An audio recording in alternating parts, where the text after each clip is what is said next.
africanas que se pusieron de moda en las primeras décadas y que el propio Matisse se encargó de coleccionar, y él tenía en su casa una máscara que en el libro de Vicent, la novia de Matisse, pues habla precisamente, pone en boca de Beppo esa coyuntura del descubrimiento del cubismo y fundamenta ese descubrimiento pues en una visión que tiene Picasso en su visita a la casa de los hermanos Stein, estos judíos norteamericanos que fueron con su apoyo a estos jóvenes artistas quienes realmente posibilitaron el avance de la vanguardia.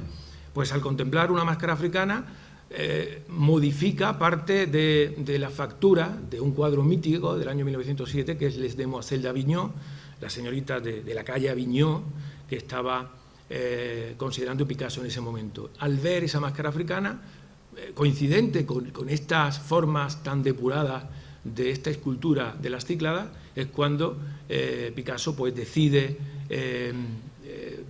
efectuar una depuración formal extrema y acometer esa gran revolución que va a ser pues el cubismo para el arte contemporáneo. Modigliani, en sus comienzos, entre el año 16 y entre el año 9, y el año 14, pues se va a ofuscar dentro de esta disciplina. Él tiene ocasión de vislumbrar las esculturas de Brancusi, del que se hace amigo y admirador, y esa influencia tan determinante es la que le hace pues moverse en el ámbito de la escultura y cultivarla, pues como digo, a lo largo de estos 5 años, hasta el punto de que su madre, cuando le dirige correspondencia a París, pues lo cita como Amadeo Modigliani, escultor, no se refiere a él como pintor. Ahí veis perfectamente cómo pues esas trazas de depuración formal, la simplificación de la imagen, la importancia de la línea, la estilización de la figura, la reducción formal, la linealidad que nos conduce finalmente hasta la abstracción, pues se va a convertir pues en un ejercicio fecundo que luego explotará Modigliani igualmente en el ámbito de la pintura. Lipchitz, el pintor y también escultor, junto a su mujer Berta, este es del año 1914, que da buena cuenta pues de ese paralelismo que establece entre escultura y pintura, y todos esos caracteres que acabo de citar pues son volcados en la disciplina pictórica, con una reducción del color, con una simplificación también que afecta igualmente al cromatismo.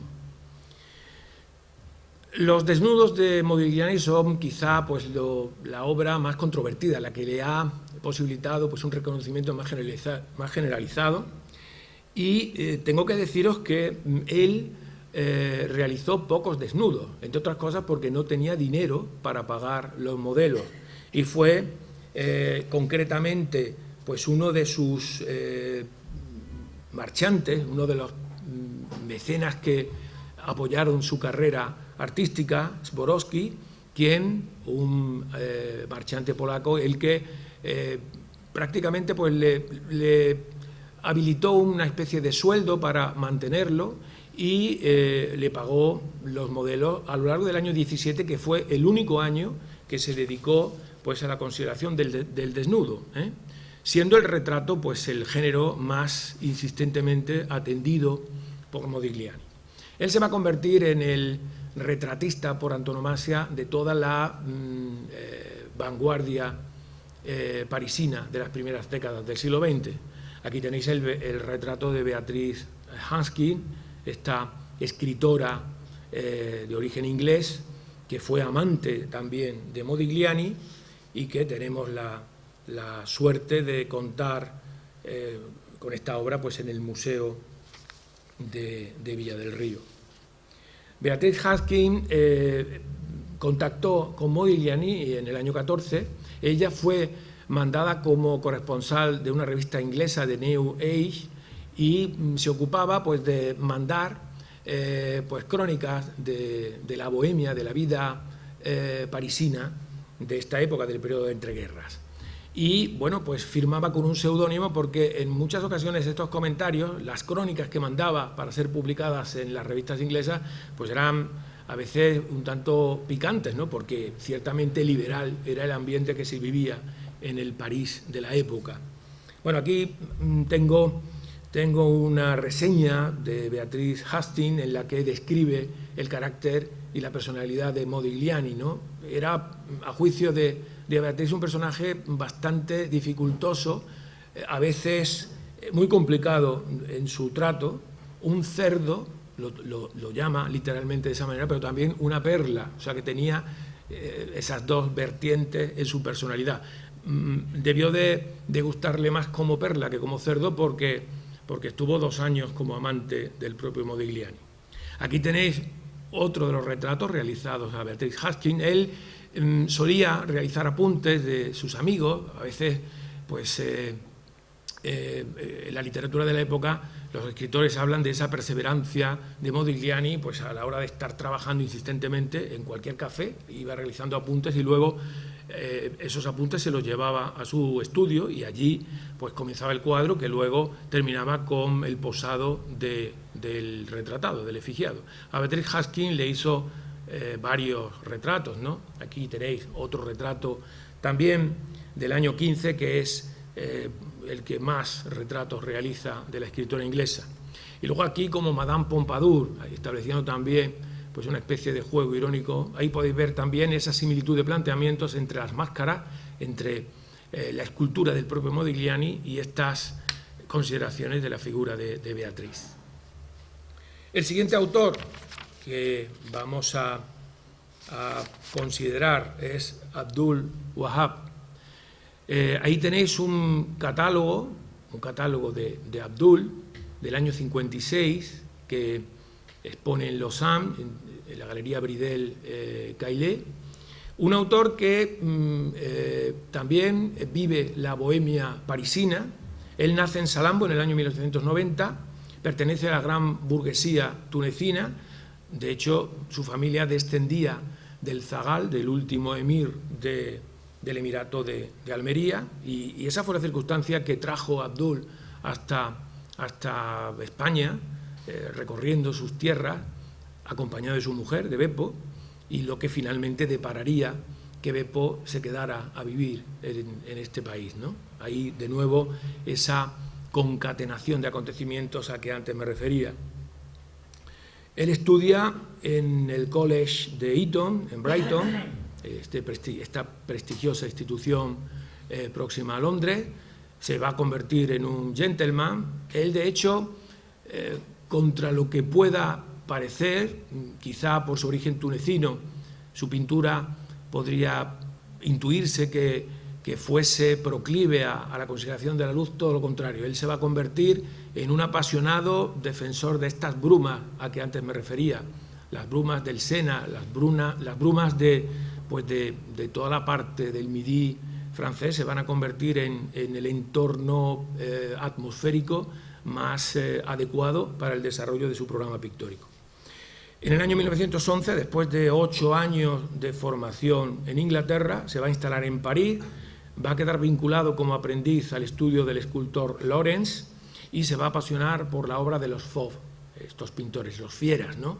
Pintores que en un principio pues manifiestan un apego a los colores estridentes, ¿no? Luego ya mutará a lo largo de su itinerario pictórico la consideración que hará Abdul acerca del color. Se va a mover en todo este contexto de la bohemia como pez en el agua. Él pues va a ser el gentleman de todo este grupo de autores. Se hace amigo de Brancusi, de Modigliani, de Soutine, de Van Dongen, de Pastin, ¿no? Del cual pues se va a hacer entrañable amigo hasta el punto de invitarlo a residir, a pasar estancias en su Túnez natal. En el año 17 Abdul conocerá a la pintora, a Freda Abdul, Freda Clarence Lamb, que era su nombre de soltera. Luego, una vez que se casa con Abdul, va a adoptar pues los mismos apellidos de Abdul, ¿no? Aquí tenéis un retrato del propio Abdul, realizado por Modigliani y dedicado por el propio Modigliani. Un retrato que hace en el año 2013, creo recordar, pues fue donado por Antonio Lara, el otro benefactor al que hay que reconocer pues el tremendo esfuerzo que realiza para incrementar las colecciones del Museo de Villa del Río. Está dedicado por el propio Abdul Modigliani. Abdul se convirtió también en mecenas del propio Modigliani. De hecho, durante la estancia de Modigliani, pues en los tiempos de la guerra en el sur de Francia, en la Provence, donde pasó no pocas penurias económicas, pues él le mandaba dinero y procuraba ayudarlo en la medida de lo posible. Y tuvieron una entrañable relación de amistad. Son numerosos los comentarios que celebran el refinamiento de la pintura de Abdul, su cortesía, su inteligencia, el sentido de la amistad que tenía, lo correcto que era para las relaciones personales. Era el amigo, el confidente y, como digo, también a veces el socio capitalista de muchos de estos autores, porque la familia de Abdul tenía un rico patrimonio y él se podía permitir pues, ayudar incluso a estos amigos artistas.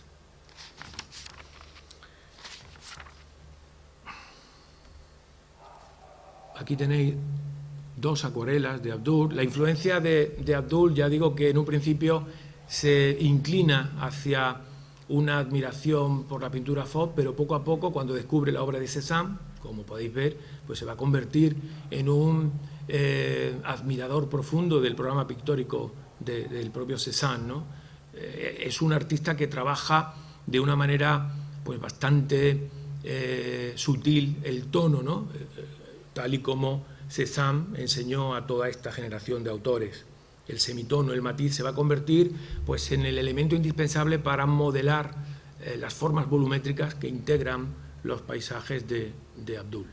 Ahí tenéis otro paisaje de Abdul, un artista que fue cotizado en su época y que pues, forma parte pues, de todo este elenco de autores integradores de la vanguardia de las primeras décadas del siglo XX.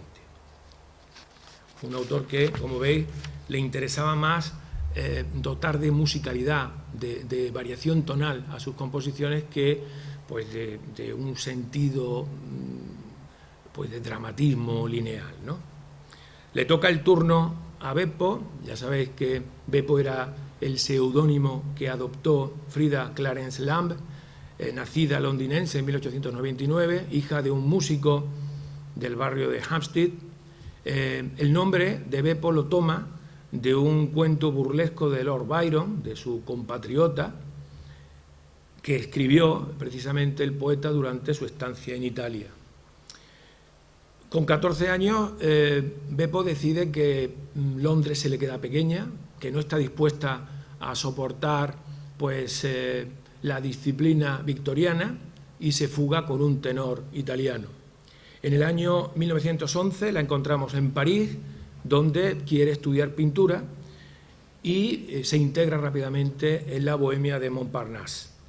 La vocación pictórica de Beppo pues, se va a acrecentar como consecuencia pues, del trasiego que va a experimentar desde esas fechas pues, con todo este contexto de la bohemia parisina. Ella se adscribe a la Academia Ransom, una academia que atiende pues, un tratamiento pictórico de carácter expresionista basado fundamentalmente en la figura humana.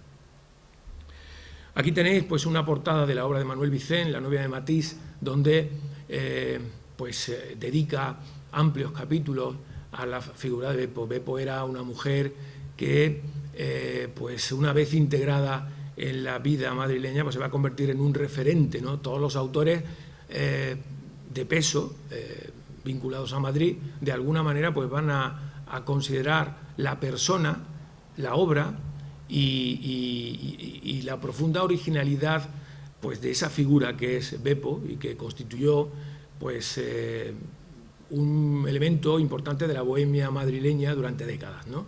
Pues Cela, el propio Vicent, Umbral, todos estos autores, digamos, que reseñan la personalidad inabarcable y originalísima de Beppo. En ese viaje a que antes me refería, de Abdul y ella misma por España en los años 40, pues tienen ocasión de visitar Sevilla y Beppo se enamora de un guitarrista y decide pues quedarse en Sevilla. Le da una palmadita a Abdul en el hombro y lo manda para París, y ella pues a partir de ese momento va a quedar vinculada ya por vida hasta su muerte en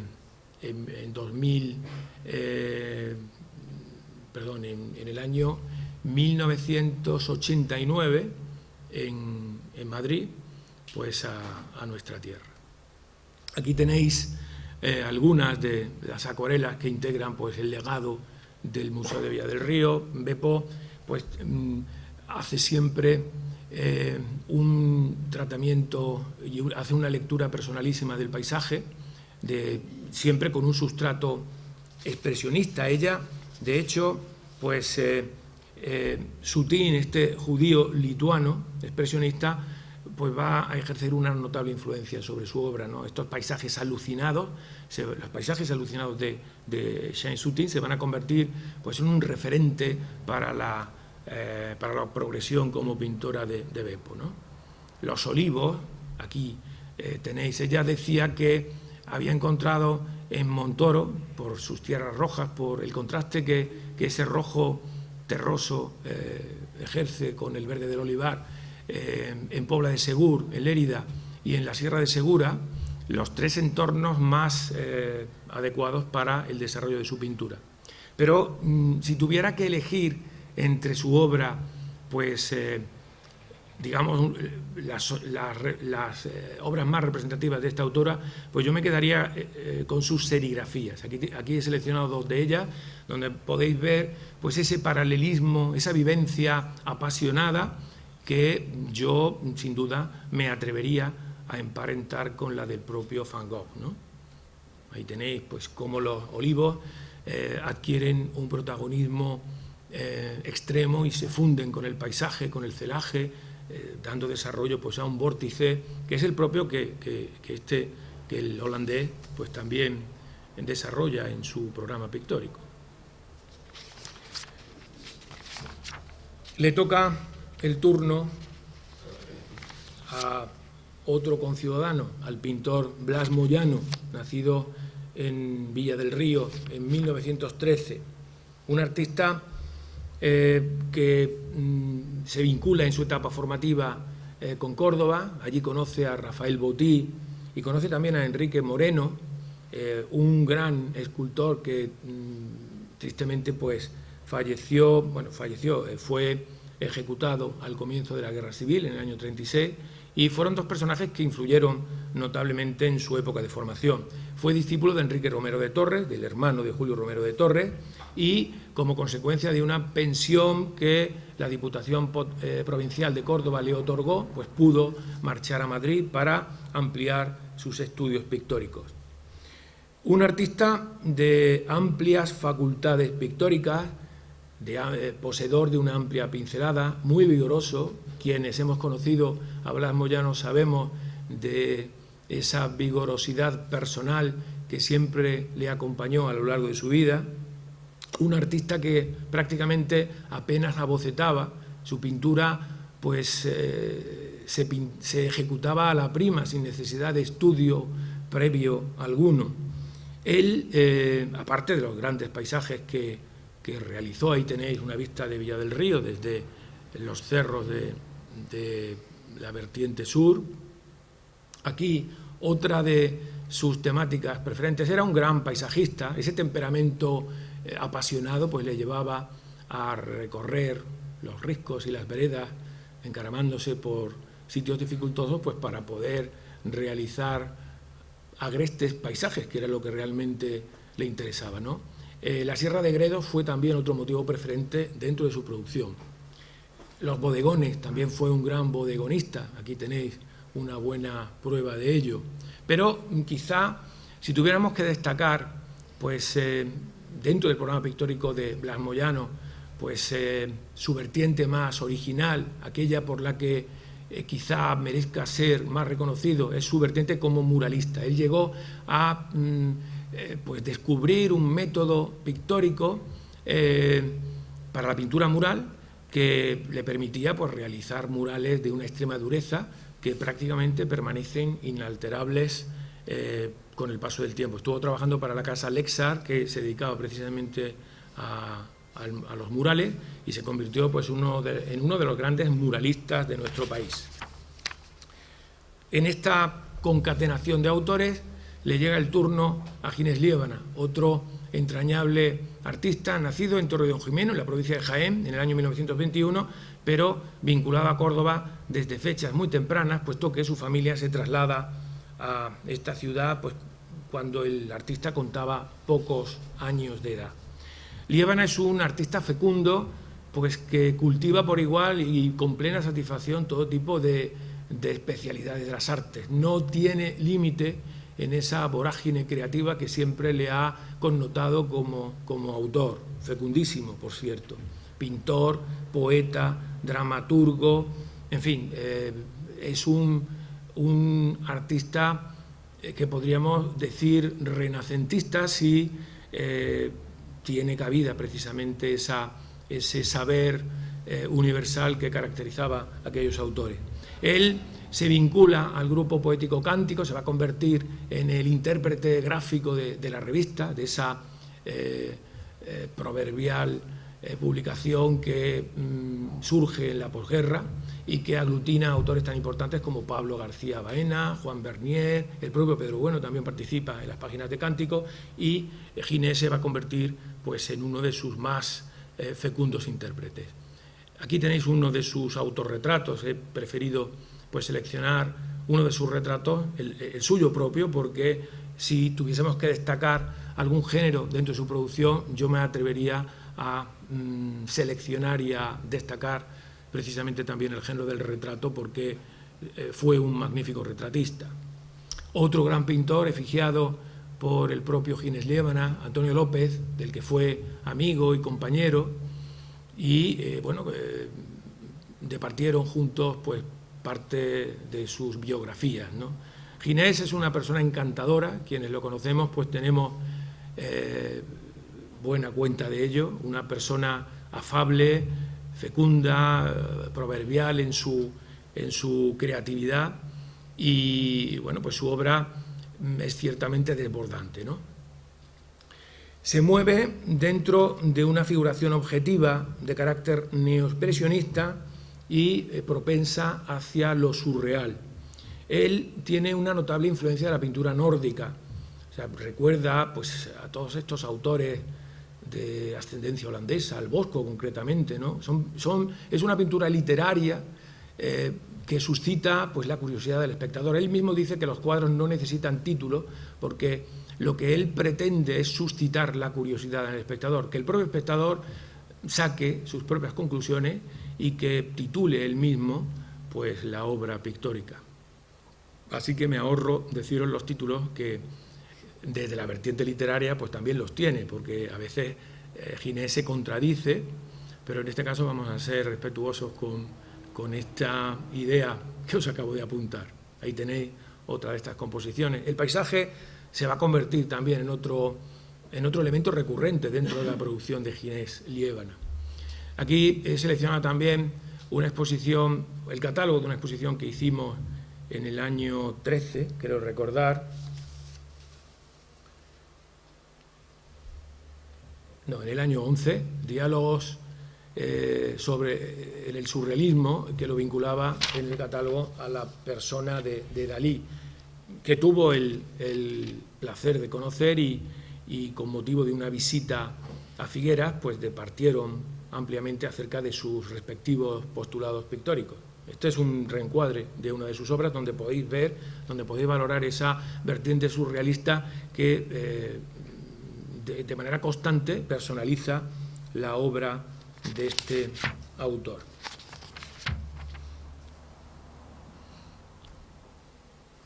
la portada del libro que le dedicó la colección Galería de Arte de la Caja, bueno, de Caja Sur en este caso, y que le dedicó pues en el año 2001, y que intervinieron varios autores.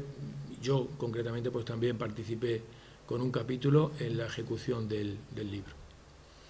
Bien, aquí lo tenemos con el siguiente autor que vamos a al que nos vamos a referir en esta concatenación de autores que estamos estimando, con el pintor, con el prestigioso pintor, dramaturgo y escenógrafo Francisco Nieva. Francisco Nieva, al que vemos aquí en una fotografía con Ginés Liébana, del que era pues íntimo amigo, ambos están aquí fotografiados en Venecia en el año 1962, los dos quedaron enamorados de la ciudad y Francisco Nieva va a permanecer durante 5 o 6 años en Venecia, va a residir allí, convirtiéndose pues en uno de los escenógrafos más prestigiosos de la ciudad, y luego cuando vuelve a España, pues lógicamente dentro de esta especialidad de la escenografía se va a convertir pues en el autor más reconocido de todo el panorama nacional. Pero me quiero referir a Francisco Nieva como uno de estos intérpretes comprometidos que desarrollan, como Modigliani, una obra original e independiente en estos años difíciles de la posguerra. Ya sabéis que pues después de la Guerra Civil, la idea de la vanguardia, la propia vanguardia, queda perdida. Estos autores, muchos de ellos, sufrieron el exilio. Dentro pues del franquismo, la vanguardia no era precisamente la estética que predominaba, y durante las primeras décadas, después de la Guerra Civil, pues se atendió la consideración de un arte pues más o menos convencional, figurativo, y la idea de vanguardia desapareció de la vida artística española. Tuvieron que esforzarse determinados grupos artísticos, como la Escuela de Altamira en el año 48, la posterior celebración de la Exposición de Arte Abstracto de Santander del año 53, la aparición de la Academia Breve de Crítica de Arte del año 1942, a cuyo frente estaba Eugenio d'Ors, que si bien pues era autor, un escritor del régimen, sin embargo había estado había sido conseller de Cultura en la Generalitat, se había peleado allí con el gobierno de la Generalitat y había marchado a Madrid, donde él pues retoma una disposición pues como de dinamizador cultural de la ciudad. Lo que pasa es que allí, claro, tuvo la fatalidad pues de coincidir con Ortega, que ya ocupaba ese puesto, y digamos que no tuvo una trayectoria muy cómoda en este sentido, pero desde luego ejerció un papel muy meritorio para recuperar esa idea de la vanguardia, y la creación de la Escuela Breve de Crítica de Arte, la activación de los salones de los 11, a los que ahora nos referiremos seguidamente, pues para entroncar con la idea de vanguardia, y la creación del Museo de Arte Moderno, pues van a ser las grandes labores que tutela Eugenio d'Ors y que van a posibilitar pues que la idea de vanguardia se reactive de nuevo y se vuelva a entroncar con aquella fecunda generación de la etapa prebélica. Bien, pues dentro de este contexto hay autores que trabajan por libre en esa idea de entroncar con la idea de la vanguardia, y Francisco Nieva es uno de ellos.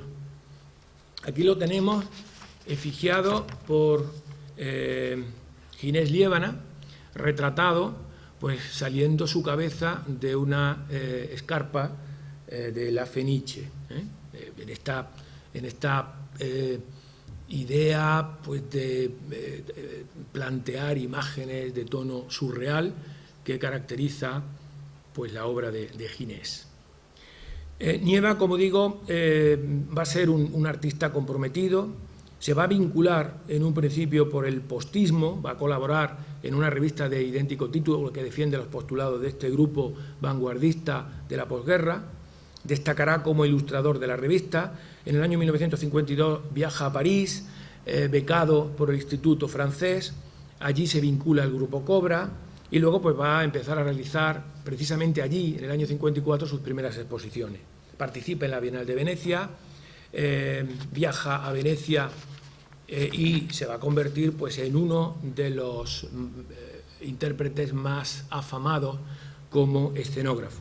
En esta tarea, pues una vez en España, se va a ocupar de coordinar la escenografía de obras pues muy importantes, como La vida es sueño, El burlador de Sevilla, en fin, todas las obras de carácter histórico, las obras de teatro más importantes, pues son atendidas en este aspecto por Paco Nieva, lo cual le lleva a obtener, junto con esta vertiente creativa a la que me acabo de referir, pues en uno de los artistas más cultos, más reconocidos y con un rango intelectual de más nivel dentro de nuestro país.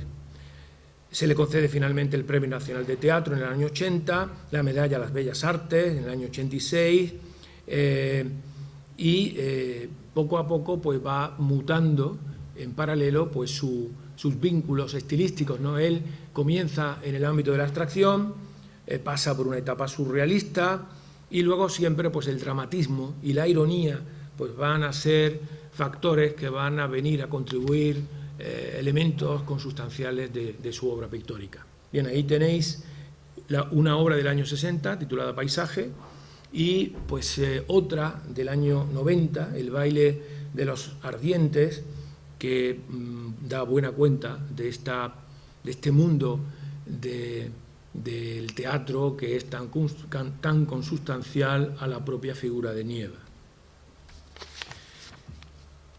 Y por último nos vamos a referir a Luis Cañadas, otro de los autores que integran la colección de artistas concatenados que están vinculados al Museo de Villa del Río.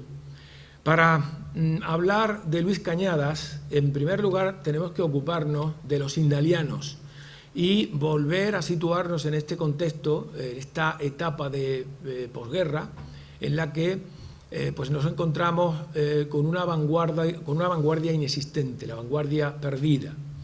Y este grupo de los indalianos pues va a ser uno de los más incipientes que van a tener desarrollo fuera de los epicentros culturales que lógicamente pues se aglutinaban en Madrid y en Barcelona.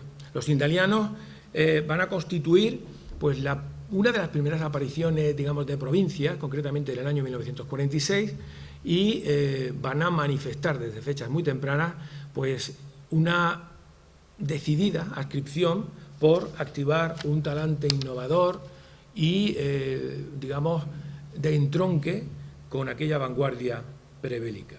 Las figuras más destacadas de este grupo de los indalianos son Jesús de Perceval, Francisco Capuleto, que lo tenéis aquí acompañando a Beppo, Francisco Alcaraz, que es otro de los que aparece ahí en la fotografía, una foto que ilustró un artículo de Manuel Vicent, publicado en El País, dedicado a los bohemios.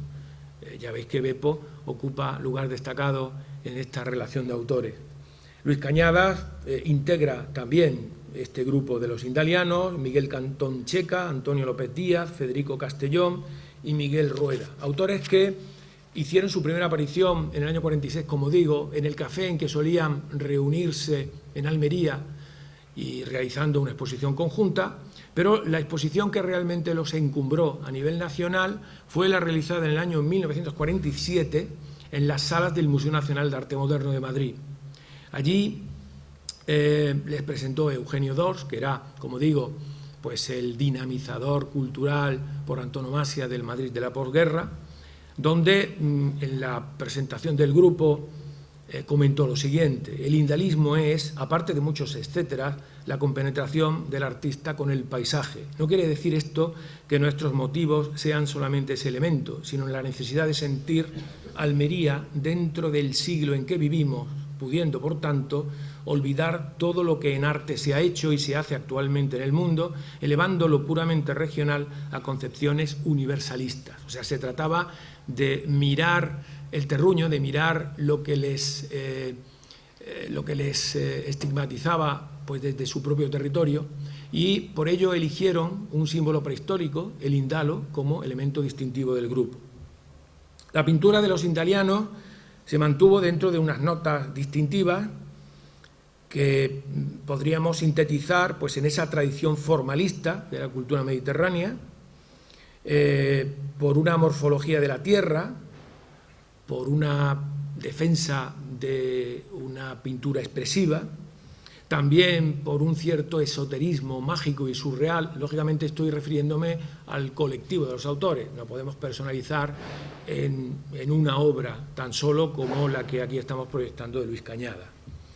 Y en algunos casos, pues propensión al colosalismo en ciertos autores, lo cual les lleva pues, a realizar obras de cierto tono épico, manifiesto a través de los rostros, a través del paisaje, a través de los bodegones. El propio Eugenio d'Ors defendió la continuidad del grupo y en diciembre de 48, con ocasión del sexto Salón de los 11, eran 11 autores que eran seleccionados por 11 escritores, intelectuales del Madrid de la época, o sea, cada uno de ellos seleccionaba a un artista que se hubiera distinguido a lo largo del año. Bueno, pues en el año 48, en el sexto Salón de los 11, se eligieron a 8 integrantes del grupo de los indalianos, o sea, 3 únicamente eran ajenos a este grupo, y Luis Cañada formó parte de esa prestigiosa exposición. Fue esta sexta edición del Salón de los 11, pues la constatación más eficaz del entronque con respecto a la idea de vanguardia, que únicamente pues, será ratificada con motivo del séptimo Salón de los 11 en el año 49. O sea, con motivo de este Salón de los 11 del año 48 y luego en el año 49, el año siguiente, ya primero con el grupo de los indalianos de una parte y segundo con la invitación pues, de los integrantes del grupo Dau al Set, un movimiento surrealista magicista que tiene desarrollo en torno a estas fechas en Cataluña y que aglutina a autores que luego van a constituir pues, la vanguardia más visceral de nuestro país, Tapies, Cuixart, Oteiza, Saura. Pues digamos que la idea de vanguardia queda ya reconocida, activada, y a partir de ese momento, pues digamos, los itinerarios pictóricos en nuestro país van a ir deambulando por nuevos derroteros. En cuanto a Luis Cañadas, ya una vez inserto dentro del grupo de los indalianos para entender pues, la repercusión y la importancia que tiene este grupo para la recuperación de esta idea de la vanguardia, decir que fue un pintor destacado de este grupo de los indalianos, realizó numerosas exposiciones pues, a lo largo del territorio nacional. Él fue profesor de la Escuela de Arte de Almería durante muchos años, allí ejerció como catedrático de pintura y procedimientos pictóricos, y fue pionero en la técnica del mosaico, concretamente en Almería. También destacó como muralista y gran parte de su producción en este ámbito pues, aparece dispersa pues, por todo el territorio. Recibió el premio Vázquez Díaz en el año 48 y también numerosas distinciones a lo largo de su trayectoria pictórica. A partir del año 62 residió pues, periodos cada vez más amplios hasta que finalmente se estableció en Madrid. Y con él, con Luis Cañada, pues vamos a cerrar este itinerario pictórico del Museo de la Casa de las Cadenas de Villa del Río, que pues con estos eslabones que acabo de destacar, constituyendo esta corona distintiva que luce en esta casa concatenada, más que de las cadenas, pues cerramos el itinerario pictórico. Muchas gracias.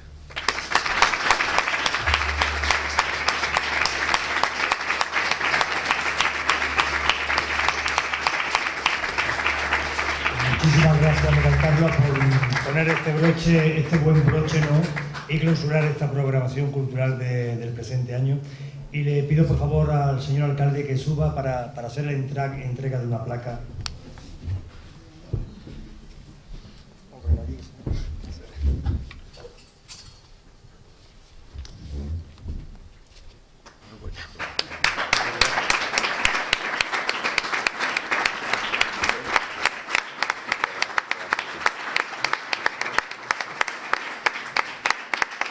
Muchas gracias y... En fin, no sé qué hora tenemos.